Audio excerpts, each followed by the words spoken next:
আলুর হচ্ছেটা কি চাচা? আসলে আলুর হচ্ছেটা কি? আমারও প্রশ্ন। ৩ দিনের সফরে ঢাকা গিয়েছিলাম। আজকে ৩ মার্চ ঢাকা থেকে আসার পথে রংপুরের অনেক স্টোরের সামনে এভাবে ভিড় দেখতেছি এবং সেদিন রাতেও আমি ঢাকায় যাচ্ছিলাম ১ তারিখ রাতে ১ম রোজায়। সেদিনও আমি দেখলাম যে রংপুরের অনেক স্টোরে এরকম আলু নিয়ে দাঁড়িয়ে আছে। আজকেও আবার ৩ মার্চ ঢাকা থেকে ফেরার পথে এই স্টোরগুলোর সামনে এরকম আলুর জাম। এত ভিড় কেন চাচা? কারণটা কি চাচা? একটু অবশ্যই বুঝিয়ে সুঝিয়ে অবশ্যই কমেন্ট করবেন।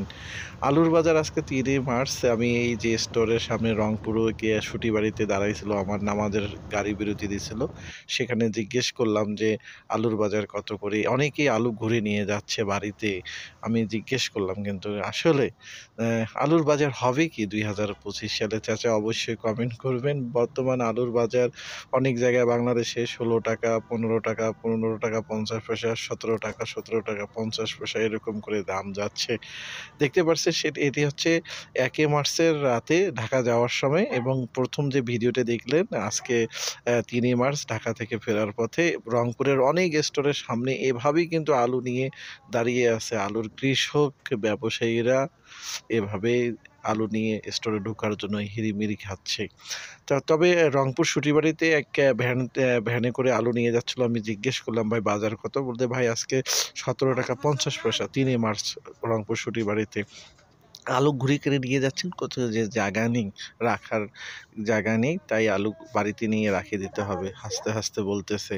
তো এই হচ্ছে আপডেট। আপনাদের আপডেটগুলো আপনাদের জানাচ্ছি আমি। অবশ্যই কমেন্ট করে জানাবেন কি অবস্থা, কি হচ্ছে না হচ্ছে। হ্যাঁ? আলুর বাজার দরটা অবশ্যই কমেন্টে জানাবেন। তা রংপুরে আজকে ৩ মার্চ আলুর বাজার কত, কোথায় কত? যেহেতু আমি শুটিবাড়িতে দাঁড়াইছিলাম ওখানে বলল যে ৳১৬.৫০ করে কেজি যাচ্ছে। আপডেটটা আপনারাও একটু কমেন্ট করবেন। আর এবছর আলু রাখলে লাভ হবে কিনা? আসলেই যেহেতু হুড়ামুড়া খেয়ে যে সবাই স্টোর করতেছে আলুটা, দেখা যাক আলুর দাম বাড়ার সম্ভাবনা আছে।